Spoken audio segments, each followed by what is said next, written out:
Mootummaan initiative misooma jallisii qamadii bonaa oomishuu erga jalqabeetiin bu'aan abdachiisaa galmaa jira. Carraa Oromiyaan bishaan lafa irraa fi jalaa qabdu fayyadamuudhaan humna oomishuu lafa hektaara miliyoona 4 qabdu fayyadamuudhaaf xiyyeeffannaan hojjetamaatiin jira. Bu'uuruma kanaan barana lafa hektaara miliyoona 1 jallisiin misoomsuun biyya alaatti oomisha erguu akka danda'amuufis hojjetamaatiin jira. Kaayyoo kana milkeessuudhaaf xiyyeeffannoo mootummaan kenneen waggaa tokko keessatti dhaabbanni Jabduu Motors garee tumsaa jalatti akka hundaa'u taasisuun warshaan paampii bishaanii hundeessuun guyyaa har'aa pirezidaantii bulchiinsa mootummaa naannoo Oromiyaa obbo Shimallis Abdiisaa fi qondaaltonni mootummaa naannoo fi federaalaa bakka argamanitti eebbifameera. Pirezidaantii Shimallis Abdiisaa fi ministeera qonnaa kan ta'an kabajamoo Boomarkeen akkasumas dhaabbanni Jabduu Motors hundaa'ee waggaa tokko keessatti paampii bishaanii motora 16,000 oomisha keessaa 10,025 qonnaan bultoota godinaalee Oromiyaa hundaaf raabsameetiin jira. Hojii guddaa fi jalqabaa kan ta'e qonna ta'uu kan dubbatan pirezidaantii mootummaa naannoo Oromiyaa obbo Shimallis Abdiisaa uummanni keenya harki 80 baadiyyaa waan jiraatu fi jedhan. Uummanni naannoo keenyaa parsantaan 80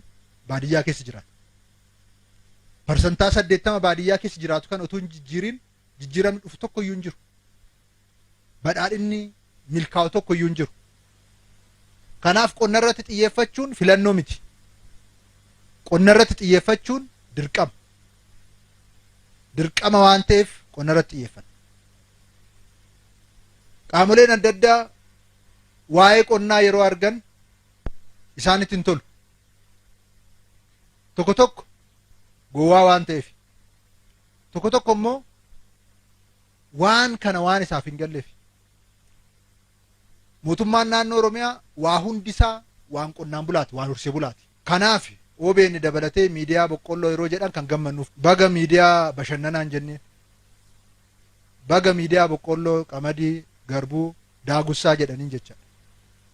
Maaliif hojiin keenya inni jalqabaa qonna waan ta'eef. Kanaaf hooggansi mootummaa naannoo Oromiyaa, bajanni mootummaa naannoo Oromiyaa, xiyyeeffannoon mootummaa naannoo Oromiyaa parsantaan 80 ol hojii qonnaa, hojii horsee bulaa, hojii misooma baadiyyaati. Deeggarsaa fi hubannaa barbaachisu hunda kennuun bishaan lafa irraa fi jalaa sirnaan fayyadamuun bona jallisiin misoomsuun dinagdee naannichaa milkeessuudhaafis hojjetamaa jira jedhan. Dhimma jallisii faana wal qabatu irratti hojii gurguddoo 3 hojjechaa jira. Tokkoffaa inni duraa hojii bishaan sadarkaa maatiitti cimmisuuti. Hojiin bishaan sadarkaa maatiitti cimmisuu ji'oomembireenii dhiyeessuudhaan teeknikaalii deeggarsa gochuudhaan uummanni keenya hojii bishaan bulchuu caalmatti akka hubatuu fi akka hojjetu godhamaat kan jiru. Hojiin lammaffaan hojjechaa jiru hidhawwan adda addaa ijaaruudha. Hidha ijaaruu irratti sagantaa adda ta'e bocinee piroojeektii Finnaa jedhamu qopheessinee keessattuu godinaalee gammoojjii ta'an giddugaleessa godhachuudhaan hidha karaa 81 ta'udha Oromiyaatti amma kan ijaaramaa jiru. Kun kan gochaa jirruuf diinagdee kallattii adda addaatiin gogiinsa dhufu dandamachuu danda'u ijaaruudhaaf.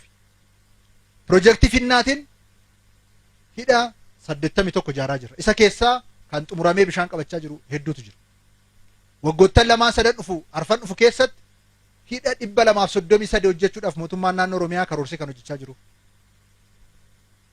Hidha 233 yeroo jennu karaan ittiin jijjiirru karaa biraa waan hin jirreef.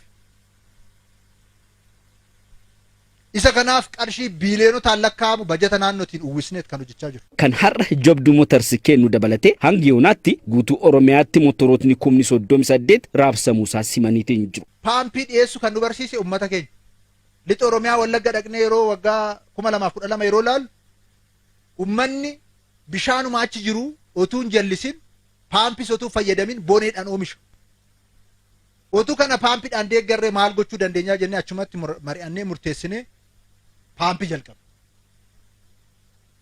Paampii haga guyyaa har'aatti deeggartoota adda addaa dabalatee kan guyyaa har'aa kennine dabalatee waliigalatti paampii 38 waggoota 3 darbe Oromiyaa keessatti kennamee jira jechuudha. Har'a kan kennine paampii 15,000. Paampiin kun maatii meeqa bira ga'a? Lafa hektaara meeqa misoomsa? Jireenya hawaasaa sadarkaa kamitti jijjiira? Laalamuu hin danda'a. Gaggeessitootni fi hojjettootni dhaabbata Jabduu Motors waggaa tokko keessatti warshaa motoraa hundeessuun hanga paampii 15,000 oomishuu danda'uu isaanii dinqisiifachuunis pirezidaantii Shimallis galateeffataniiru.